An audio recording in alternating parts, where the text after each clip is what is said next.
I'm a former assistant director of undergraduate admissions at Duke University. We're going to give you some insight into how you can stand out when applying to Vanderbilt. Today, I'm joined by my colleague, Robin. Hello, everyone. My name is Robin. I attended Vanderbilt for my undergraduate degree before going to the University of Virginia for graduate school. And I also worked in Vanderbilt's Office of Undergraduate Admissions for a couple of years. So for the class of 2029, Vanderbilt received over 50,000 applications across all three of those decision rounds. So early decision 1, 2, and regular decision. And about 2,300 students were admitted for an overall acceptance rate of just under 5%, more specifically 4.6%.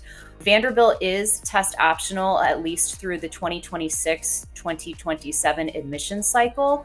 And the middle 50% of the enrolled class of 2028, their scores were a 1510 to a 1560 and an ACT score of a 34 to a 35.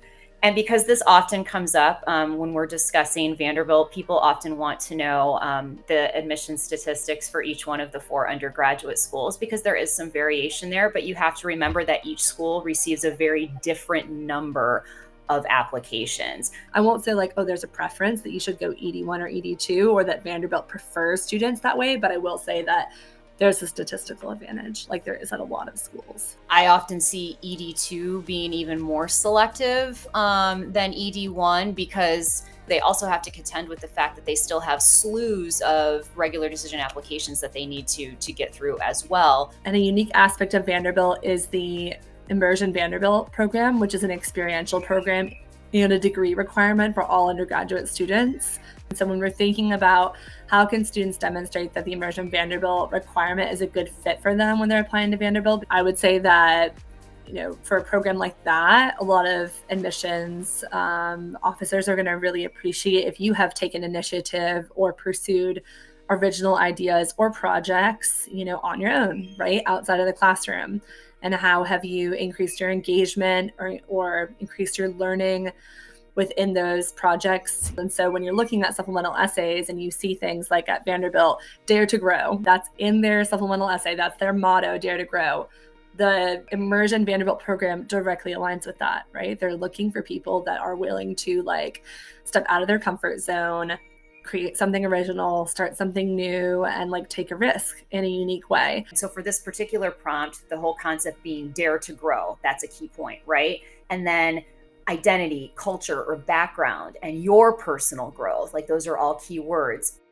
So for me, my role then is to help a student identify an area of their own lived experience that they can write about in response to this prompt. And then the other important component to this particular prompt is how will the students' experience that they choose to write about, how will that contribute to the campus community at Vanderbilt? I think when you write the essay, you really have to think about it as a personal narrative, a personal story. This is not your standard 5-paragraph English essay. This is really something that should be unique to you and your experience. Now, Vanderbilt does not offer interviews anymore as part of their application process, but now students can submit an optional 60 to 90 second video to share more about themselves. It's a nice way to personalize a process that can seem somewhat very much impersonal. When we're thinking about students who are looking to apply to Vanderbilt or places like Vanderbilt, we always want to encourage our students to pursue extracurricular activities that are going to align with their interests and their passions, and ultimately help them to stand out in the applicant pool at a highly selective college or university. Sort of pulling back the curtain, if you will, in terms of how we help students build application profiles to tell their story that allows for them to create a really cohesive application that can be distinctive in these highly selective applicant pools at various schools. We also have what's called the IvyWise Roundtable, which is a process that essentially is a mock admissions committee where we work in small groups of counselors and we read the essays from our various students. So ultimately you feel really proud about, the work that you're submitting and your application.